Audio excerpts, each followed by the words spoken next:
All right, we're on. So, cool. Thanks, Steve, for joining us this afternoon. Um, I guess we've known each other a little while, but just for the interest of everyone, what what's your background, mate? Whereabouts did you grow up, and whereabouts are you from? Yeah, no worries, mate. Yeah, thanks for having me, Prue. And yeah, as you said, known each other a little while, but just in by way of context for everybody, I grew up in Barara, like which is one of the most northern suburbs of Sydney. Sort of yeah, very green suburb, like a lot of bushland around, pretty quiet, nice place to grow up as a kid. Like lots of sport clubs and stuff like that. Yeah, it's real like family oriented community, and it's a really nice place to sort of spend some time, and really lucky to have grown up there. Yeah, so that's Well, sort on of the outskirts of Sydney, is it? I'm not familiar, yeah, but is it? Yeah, yeah. so So not in it's the city. Yeah, no, in the city. It's about an hour north of the CBD. right. Yeah, so it's a little bit further out from where it's all happening, but so it is a little bit quieter, and especially in this time of your life, like you like in the late 20s or mid to late 20s. So yeah, still clinging on to the mid to late 20s. Just turned 28 the other day, so Yeah, uh, happy yeah, birthday. yeah, Ben, thanks very much. So yeah, it's a little bit of a quieter place to sort of be at this point in your life. It's not probably exactly sort of where you see yourself at that point in your life, but the thing is it's an amazing community, and there's so many amazing people that I've kind of known my whole life growing up here and that. So sustaining a crazy life changing injury like a spinal cord injury, Yeah. it's a lovely place to sort of be and to integrate back into. So did you go to school? Obviously in that area as well, mate. Yeah, mate, yeah. So I went to school in like primary school in Browra. There's a few primary schools here, so I Yeah, went to one of the schools, and then my high school was around sort of Hornsby area. yeah, So I right. went, I'm familiar with it. It's been that. Yeah, so I went to school around there. So yeah, yeah. And in terms of family and that, you got brothers and sisters. You're the only child. Tell us about, you know. yeah, yeah. So I've got one younger brother. He's 18 months younger. Yeah. So Um, you used to bully him. yeah, exactly. Still do. Yeah, that's it. Yeah, pretty much. Yeah, yeah. Just tried to sort of alpha him a little bit as a kid, but no, we're really good mates now. What's his name? His name's Tom. Yep. But yeah, yeah, awesome dude. And yeah, my I've got some step siblings as well. So I've got two older step brothers and a step sister Yep. as well. Right. And tell us about your folks. Yeah, so mum's name is Janelle and my dad's name is Tony. They are, both from Sydney as well. Met each other here in Sydney. They split up when I was around 4 or 5 years old. So dad's around Newcastle now, and mum lives in Barara. And both got, happily resettled with new partners now for Yeah. years and years. Yeah, it's a And you nice blended family. and you keep in touch with both your parents and that. Yeah, super close with both mum and dad, and Yep. with my step too. So yeah, like I said, bit of a mixed bag, blended family, but it's good. Oh, look, Everyone's mate.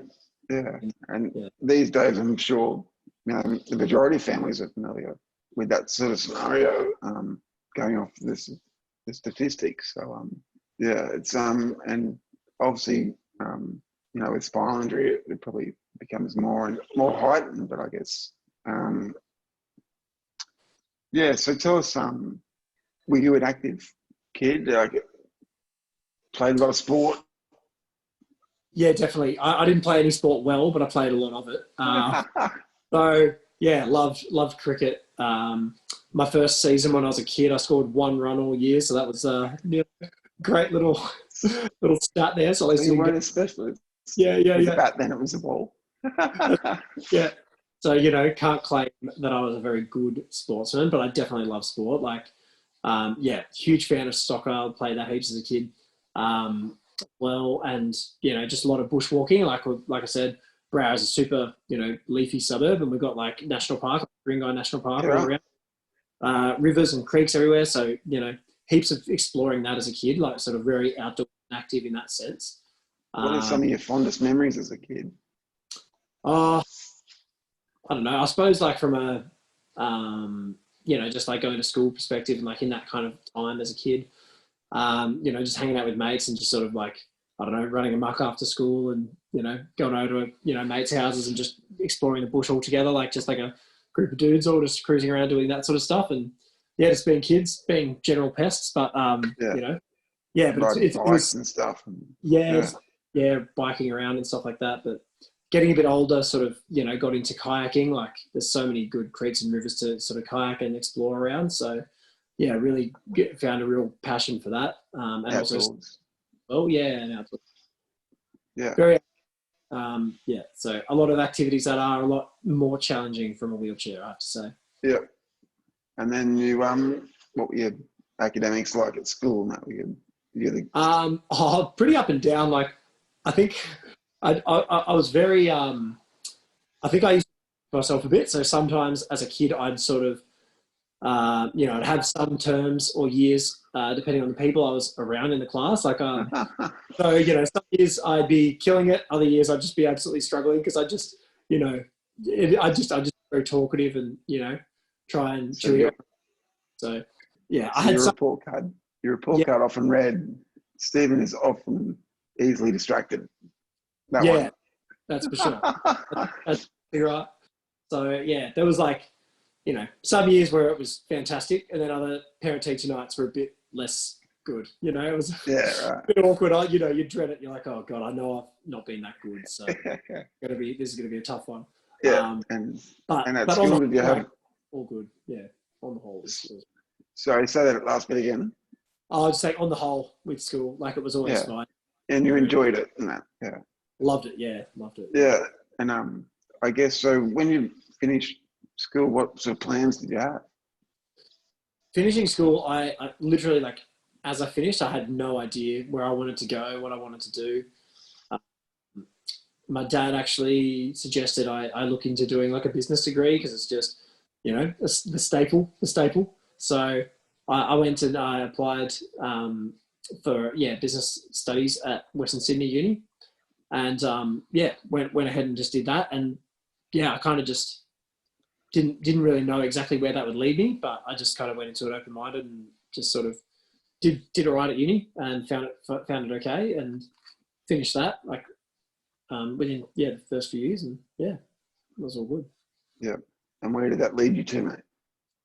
So as I finished, I landed a job at Bayer, which is like a big pharmaceutical company.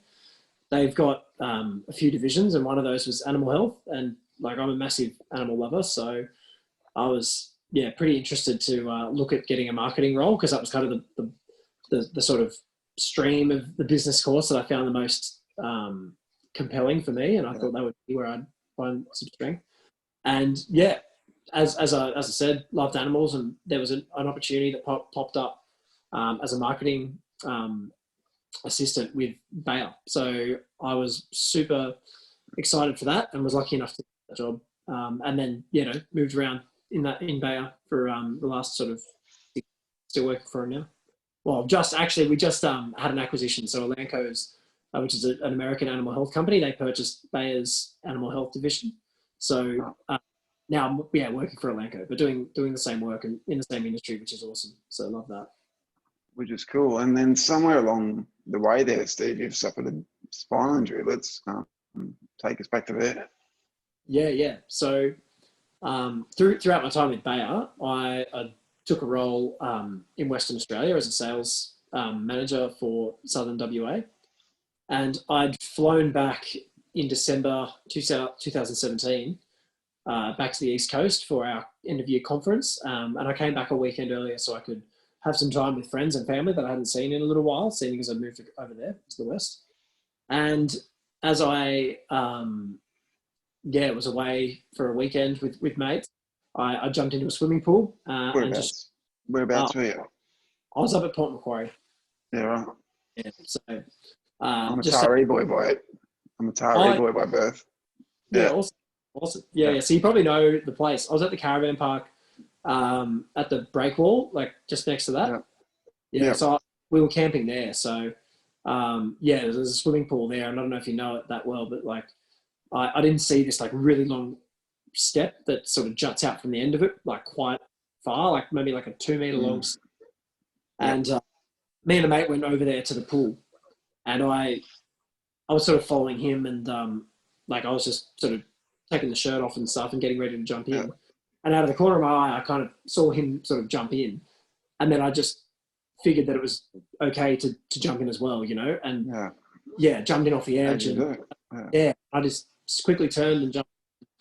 Yeah, bumped my head, unfortunately, on the step, which was, an instantaneous feeling of just like complete like loss of sensation and movement. So I think I was in one of your webinars a few months ago, and you sort of describe it as someone turning the lights off in the room, and that was such a good description. That's exactly what it felt like. You know, it's just like, you know, just try to respond to your body, like to what you need to do, and like I wasn't even, you know, concussed or dizzy or anything. Like I thought I was fine.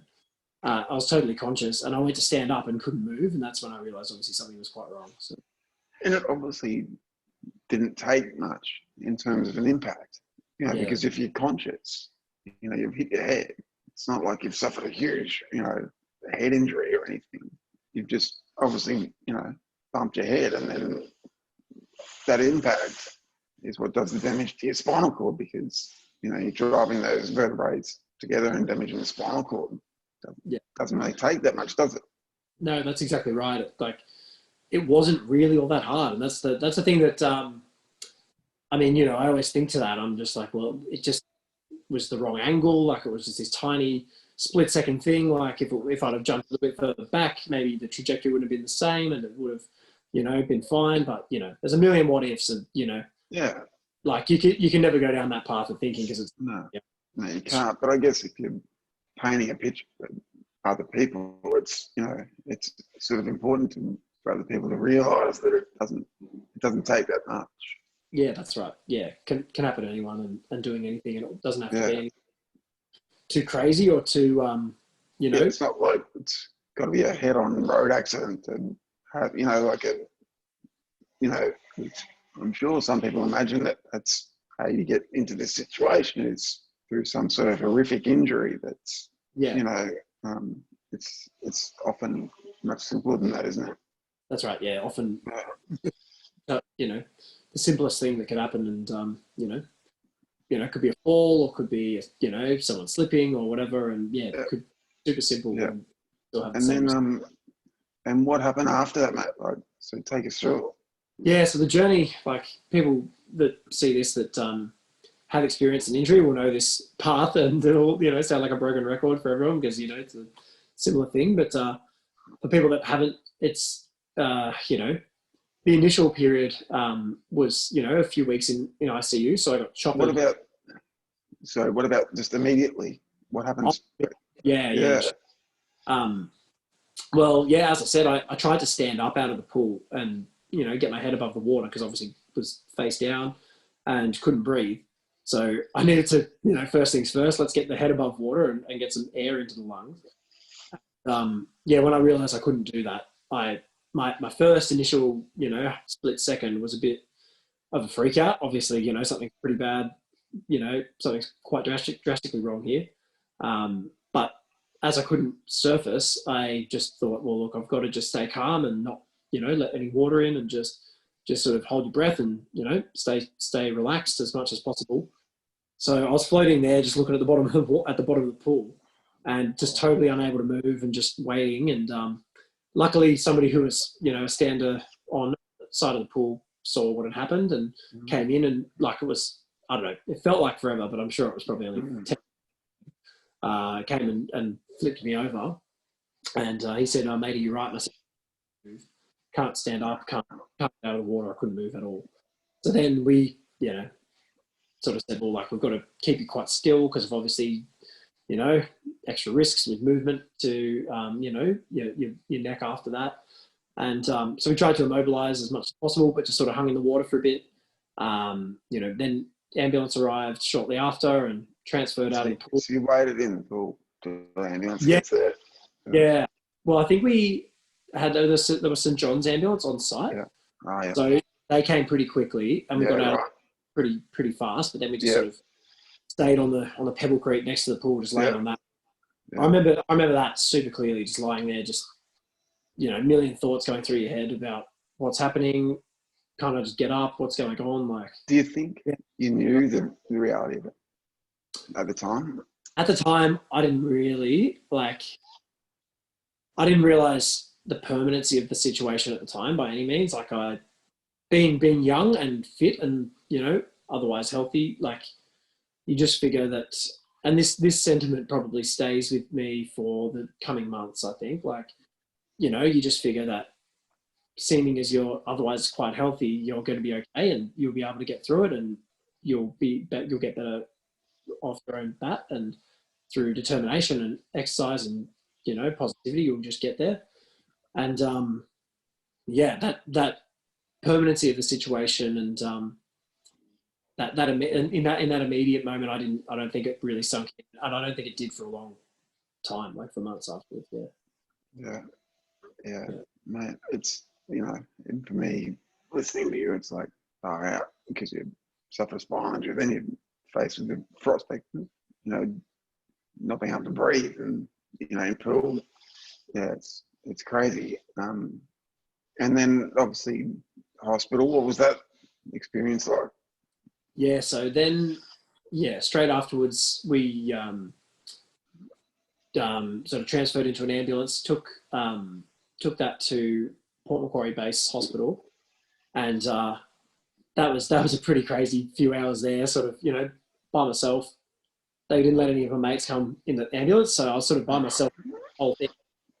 And I'm just freaking out, like, you know, just trying to stay as calm as possible. Luckily, I still, you know, was kind of, I guess, able to, like, breathe and you know, was stable enough. But they didn't want to fly me being awake, because I hadn't undergone any stabilizing surgery or decompression. So they needed to do that at Royal North Shore. So they put me under at Port Macquarie, and they choppered me down to North Shore Hospital in, like, the early hours, because this all happened in the afternoon. And by the time we got to North Shore, it was like sort of late evening. And then that night and early morning, I underwent the decompression surgery and woke up in ICU the next day, like late that day, and obviously really groggy, intubated. Couldn't obviously communicate at that point to anybody. So, you know, you got your family around you, and you can't even sort of tell them that you're feeling all right. You know, that was quite stressful, because I felt okay, like I was all right in my own head, you know, but not being able to say that to the people around you, like your family and your friends that are coming to see you, was pretty tough. And yeah, I was on the intubation for 9 days, and luckily was able to breathe independently at that point, because they were about to do a trachea at day 10. Not that I knew that at the time, but afterwards I got told, you know, you were lucky to get off it then. Yeah, so then it was, you know, a few weeks in ICU and getting the tube out, literally, you know, being able to communicate and speak again, you know, for everyone in our family and people around it was amazing. It was like I was healed, you know, because you could actually speak and you knew that you were still you, and like they knew that too. So that was huge. And yeah, it was really a good feeling. Like I felt like I was instantly better. And then that's when obviously the real battle began after that, to get out of the intensive care and into the spinal ward. And then, you know, you've got, you know, different expectations around you coming in from a million people and from yourself, you know, not wanting to let anyone down and wanting to do your best and get better. And then I guess, like, on that spinal unit, that's where, you know, you sort of start to realize the gravity of what's happened a lot more. So on that, what was your diagnosis? Well, what level of spinal injury? I was sort of injured around this, it's like C4 vertebrae. Right. So they were telling me, complete or at the time there was a lot of swelling. I don't think they really knew that. Asia B classified now, and like a little bit incomplete, like a little bit of sensory below, but it's you know, largely complete, really. Like it's a, you know, pretty standard like C4-5 situation. Yeah, like which means what sort of function do you have? Yeah, yeah, for those playing at home, like deltoids, traps, biceps, wrist extension, and brachioradialis, like all that kind of partial. I'd say like about a 40 or so percent arm function, maybe less, um, and that's roughly it. Like a tiny bit of pecs, a little bit of lats, but nothing that's like strong enough that like I can't transfer Yep. stuff as much as I try and work hard at it. It's Yep. it is what you just got to work with what you've got, and yeah, that's sort of largely where it's at in terms of function. Yeah, and I mean, it did start a lot worse than that. Like I did recover a bit over the months, but but just in terms of strength, like it was pretty much like what I had is what I've roughly got now for practical. Yep. And sorry, and then so the rest of the time in spinal unit. How long? Yeah, so I was in the spinal unit at North Shore for around 2 months, and I think that's a fairly good run through. Like a lot of people get there for a lot longer with bed blocks, rehab and stuff because of modifications and people getting back out into the community taking longer for various reasons. But yeah, I was pretty lucky to kind of whiz through it. But I remember one moment in that spinal unit. It was one of the very first physio sessions I had there. And all I wanted to do was like use a manual chair. I was like obsessed with using a manual chair. Like, oh, I need to be able to use one, like blah, blah, blah. And yeah, I just remember the physio basically telling me like, you'll be dreaming if you're doing that kind of thing. And like they just I guess like having those expectations that you've got on yourself being tempered by the clinicians around you with, and like, your whole family and everyone around you is like hanging off every word that the doctors and the specialists are saying. And it's a really intense time, but yeah, it's kind of, that was when it really started to sink in. But yeah, then after that couple of months of that sort of environment, moved over to rural rehab, which was the next stage in that sort of journey. And then how long were you in rural rehab for? I think I was there for around 8 months, 7 months. So the injury occurred at the end of 2017, and I think it was August 2018. I was just sort of looking at the hospital and coming back to the community where I grew up. So just filling a few of those blanks there. So you were living in WA at the time of your injury and you were on holidays. How did all that? So you obviously had all your gear in WA, and what happened? Yeah. So I had everything that I owned and everything. Your life. Like that was like where I was heading and what I was doing, and then obviously this takes a bit of a twist, doesn't it? And you got to kind of realign your expectations and what you're thinking and your goals and all that sort of stuff to suit the situation.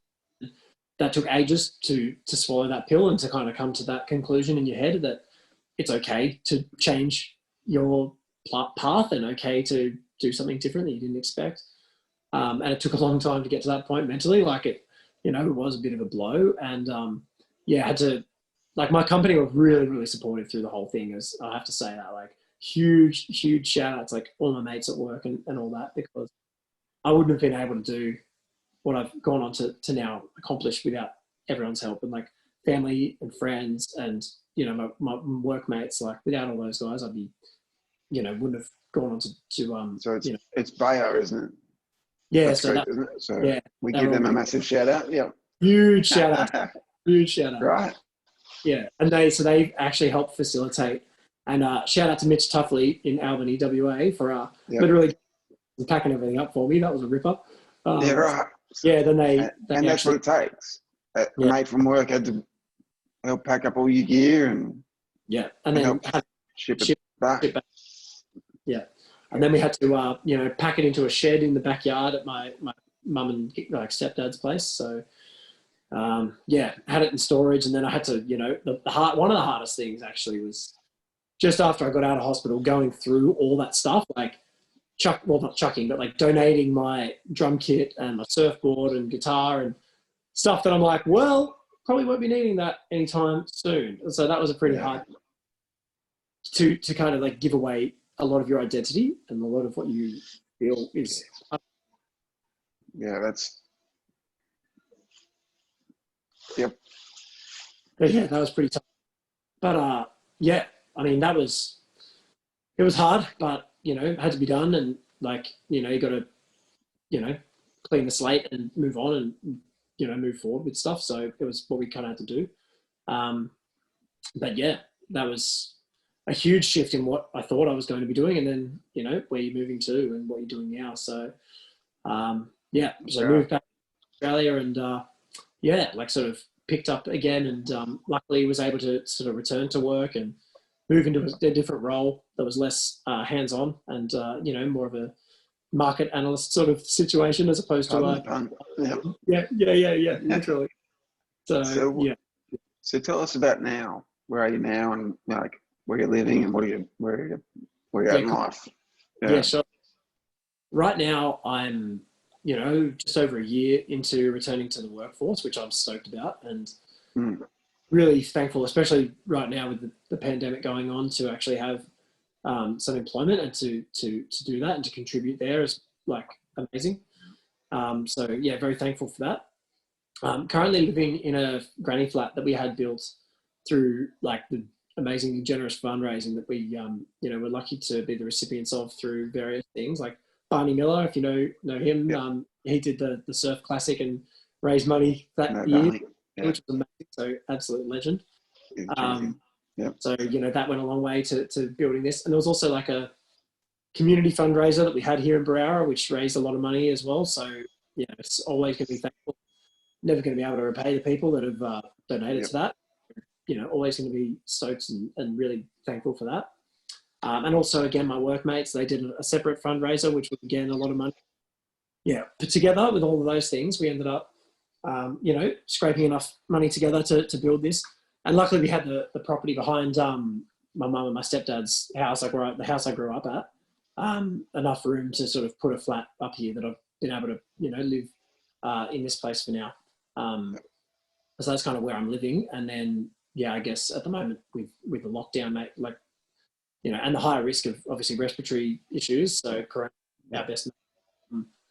So being, you know, tucked in here a bit more than I probably would otherwise have wanted to be. Yeah. It is what it is. And I'm lucky to have a nice, safe, comfortable space to be myself in and, yeah, sort of, you know, do what I've got to do at the moment. So. Yeah. And what's life like, you know, day to day now? You're at home, obviously, a lot, and working from home. But what does the day look like? I mean, it must be, I guess, a bit challenging in itself because you don't get out as much as you would like to.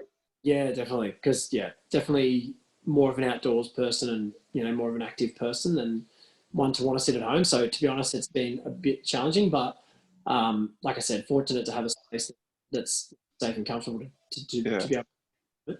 But day to day, it's really like having support workers help out in the morning. So it's a couple of hours of support in the morning to get up and get ready for the day.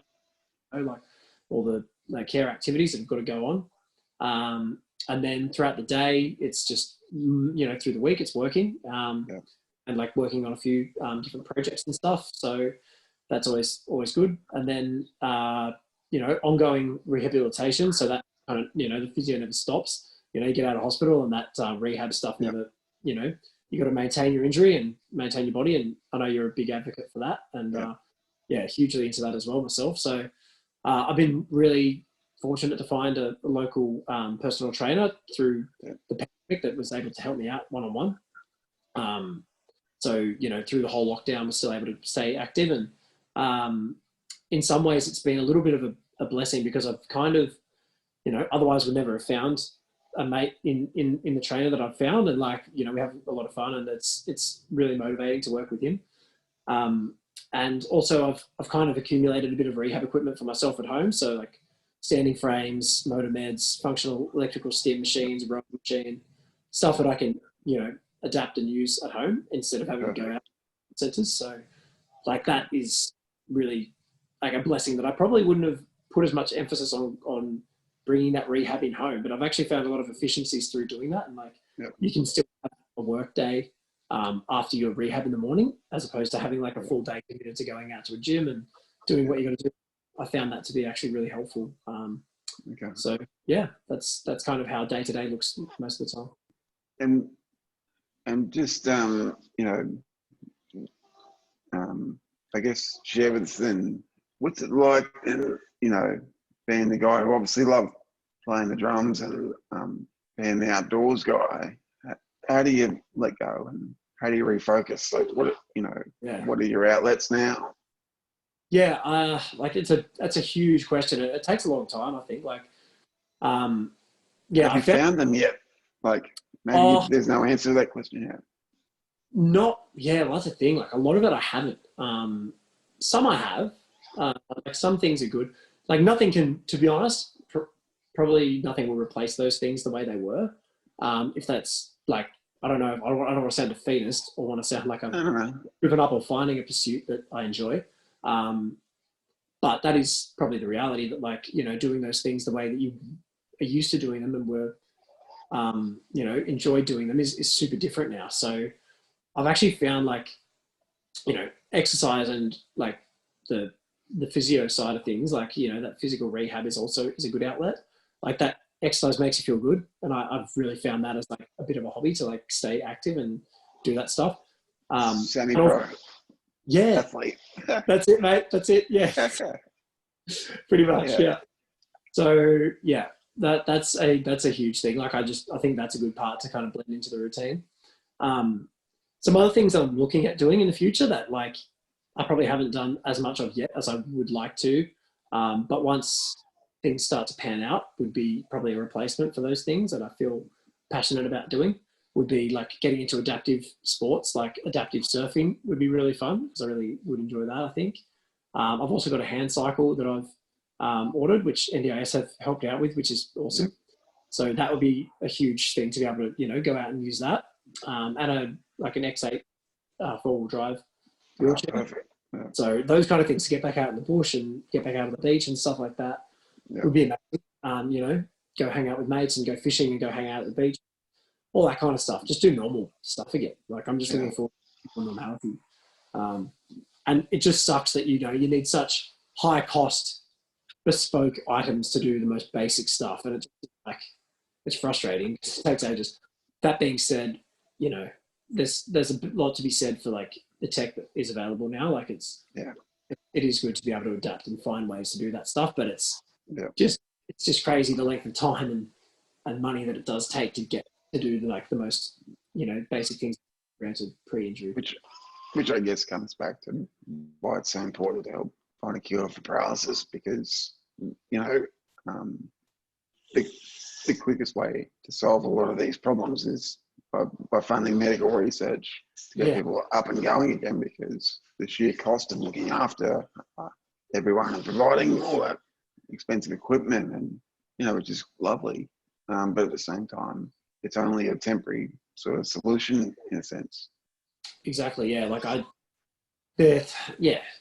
thankful that those things exist, but the cost and the care that goes into looking after people with spinal injuries, like, but let alone the social and emotional costs for the person involved, like those two things combined. Like, if there was a cure or a treatment for this that would enable you to be more independent and do that stuff yourself using mainstream equipment, like you just cut out so much complexity and cost and time and angst, heartbreak for people, to be able to do what they want to do again. So let alone just save like the taxpayer a crazy amount. What is it, $2 billion a year in Australia?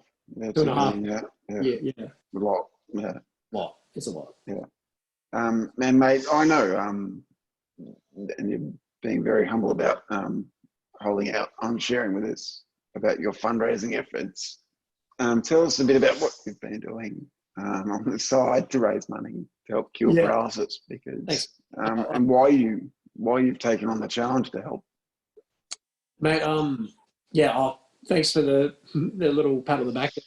I honestly haven't done too much. Like, you know, I just feel that being in this situation, it's given me like a lot of, I guess, perspective, and it's given me a lot of scope to think about the broad impact of this on not only the person that does suffer an injury, but like all those around them, the families that, you know, they get hurt when people get hurt too. And, you know, the friends of people and like the relationships and all those things that change, and all the costs that, you know, you don't see on a bit of paper. And like, that's just, I don't know, it's just kind of given me a bit of, I don't know, a bit of a purpose and stuff to kind of help and do, you know, if everyone just sort of, you know, did a little bit, you know, to help towards it, it all goes a long way. And, you know, it all adds up. And, you know, the more people can talk about it, the more people can, you know, contribute and get around that, I think the better for everybody. Like you said, that, you know, the amount of, you know, cost that is involved in the care is astronomical. And yeah, like the cost so more of advocates and, the family, you know, to kind of more people talking about curing paralysis or treatment for paralysis in the community. More voices. Definitely, man. And like, yeah, I'm super stoked to be able to talk to you and have this conversation. Yeah, you yourself and the foundation that you've started has provided a vehicle for people to rally behind.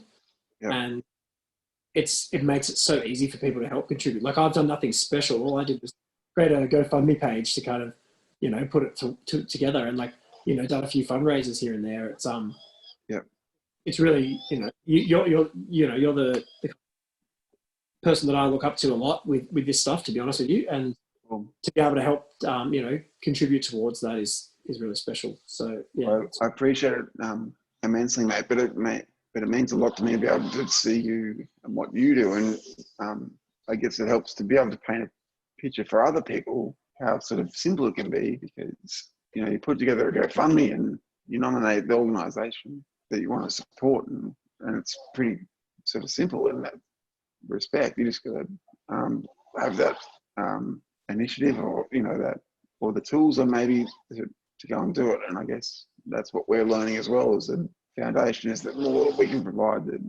tools for people to go out and help. There are people like yourself that are legends out there in the community saying we want to help, and that's what we you know, we're happy to encourage people to do that. Yeah, no, definitely. And the fact that you've partnered with Griffith University and the Spinal Injury Project there, like, being, you know, I've had privileged to visit the lab, and it was amazing to see the work they're doing here, the promise and the success that they have already had, and like real animals have, you know, recovered from this. So it's not a fantasy, it's a reality that they have treatment, and it's a matter of, you know, refining that, to get to a stage where we can, you know, have people make the most of that. It kind of, it's not like you're, you know, contributing money towards a pipe dream. It's contributing something that will realistically happen. So that's what gives me a lot of motivation to keep raising efforts up and the awareness up with that. So that's for sure. Yeah. Well, mate, I won't hold you up too much longer, and it's been fantastic to chat. Is there anything else you wanted to add or talk about? Or? Oh, I think that's pretty much it, mate. But one more thing I again was, like, you know, after an injury like this, and this kind of goes without saying for everybody that, you know, as we said before, like, has suffered something like this, it all will sound like second nature. But the thing is, like, without the support of, like, the informal supports of people around you, and the, you know, you've got so many people that I can't name right now to say thank you for helping me get back to living a positive life, and you know, having that you know, support along the way has made the difference between completely going off the rails and not finding your way back to, you know, a life and having goals and a vision of where you want to go in the future, having self-worth and giving yourself credit for what you can do, and all that. Like, I think without the people that I still have in my life and have been there, I would have got anywhere near where I am now. So I just wanted to say thanks to everybody. If anyone does, just know that you're one of those people. And also thanks for the opportunity, mate, to talk to you. It's been really good. Well, thank you, mate. And I got to say, you're fresh, you're a breath of fresh air with your positivity and your and your ability to maintain your focus on that, because it's a team effort and we all need each other to make this happen. So you're a bloody champion. Keep up the good work. Keep up what you're doing day to day. It's inspiring for other people to be able to see you relatively soon after an injury, getting back into it and still enjoying life and living life to the max, by the sounds of it. So keep it up. Thanks so much, mate. No, I really appreciate it. It means a lot. Cheers, brother. I'll speak to you soon. Sounds good, mate. All right, talk soon. See you, mate. Thanks, mate. Thanks for. See ya. Cheers. Bye, mate. Speak.